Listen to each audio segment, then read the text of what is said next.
When there's no more hope is left in me, I can see what comes my way. Halo, Assalamualaikum warahmatullahi wabarakatuh. Selamat berjumpa lagi dengan saya Anggono Raras melalui saluran Bisnis Kampus dengan tema Makna Jabatan Profesor. Rekan-rekan semua, Indonesia memang terasa seperti panggung ajaib bagi penguasa.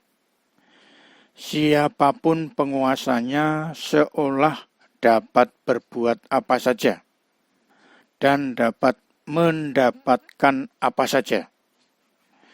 Menarik untuk disimak dan dibicarakan tentang istilah gelar profesor kehormatan. Saya sebagai seorang akademisi perlu menjelaskan kepada khalayak apa makna dari kata profesor agar paham dan mengerti.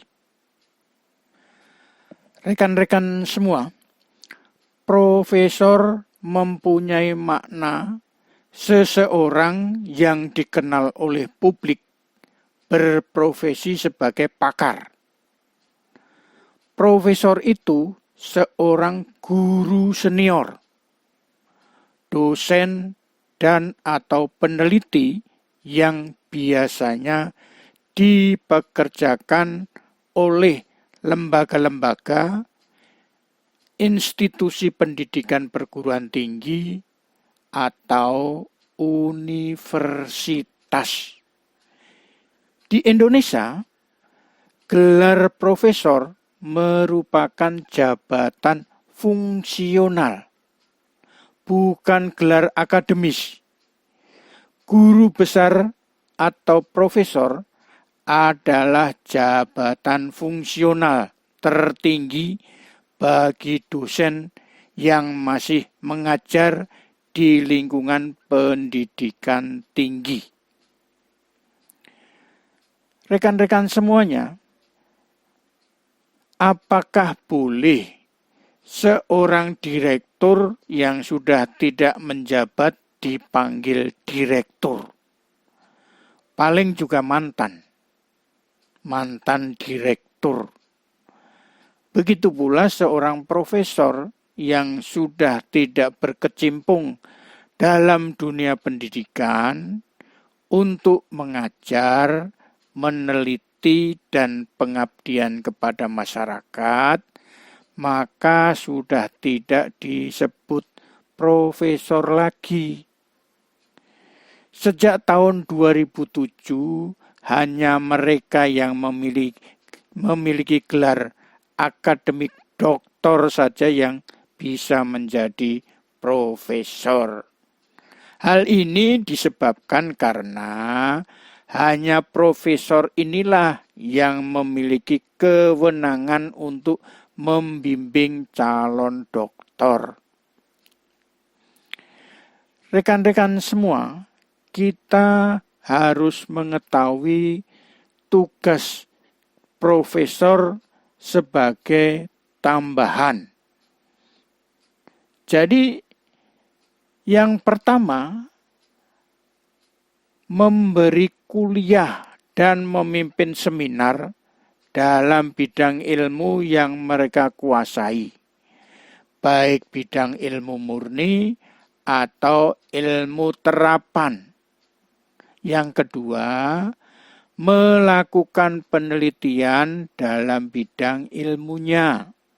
Yang ketiga, pengabdian pada masyarakat sesuai disiplin ilmunya.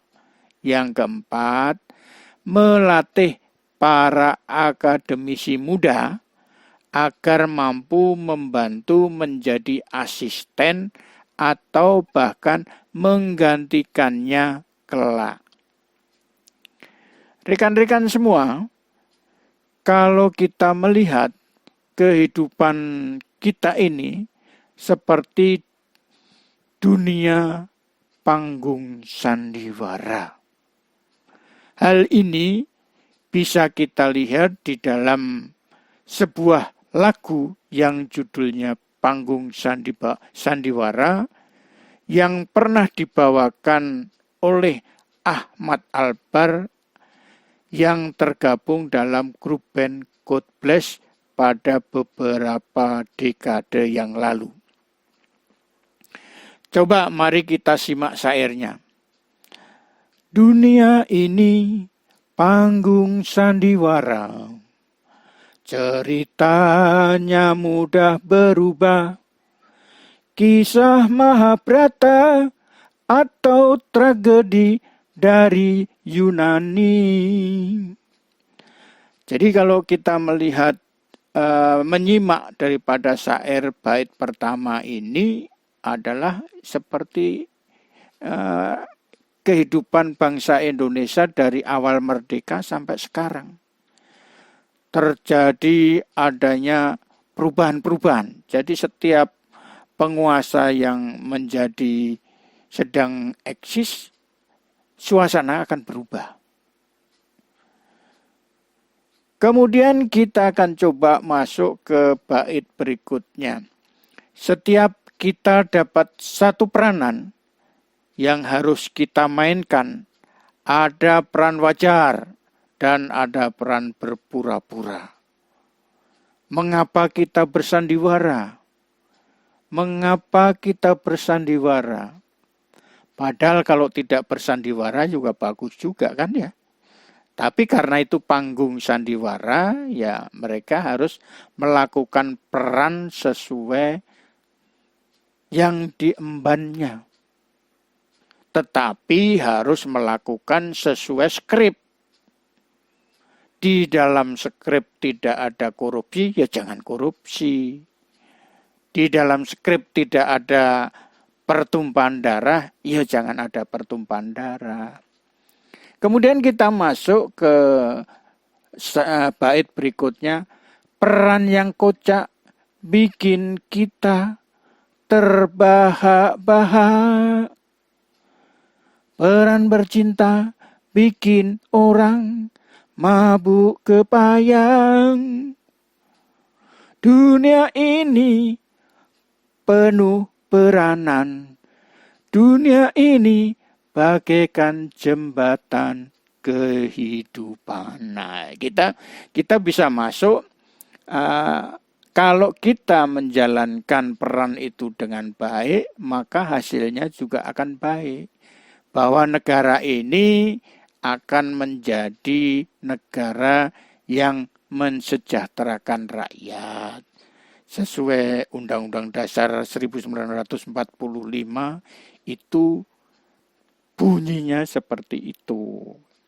Jadi kita supaya rakyat kita itu sejahtera, adil dan makmur. Kemudian kita melihat mengapa kita harus bersandiwara. Mengapa kita harus bersandiwara? Sampai ditanya 2 kali. Ngapain sih kamu? Kok pakai aneh-aneh? Kenapa kamu harus aneh-aneh? Orang nggak aneh aja gajinya sudah tinggi, gitu loh. Bahwa kekuasaan negara itu hanya dipercayakan kepada para pejabat. Baik, rekan-rekan semua, sharing saya cukupkan. Mudah-mudahan bermanfaat. Terima kasih. Wassalamualaikum warahmatullahi wabarakatuh.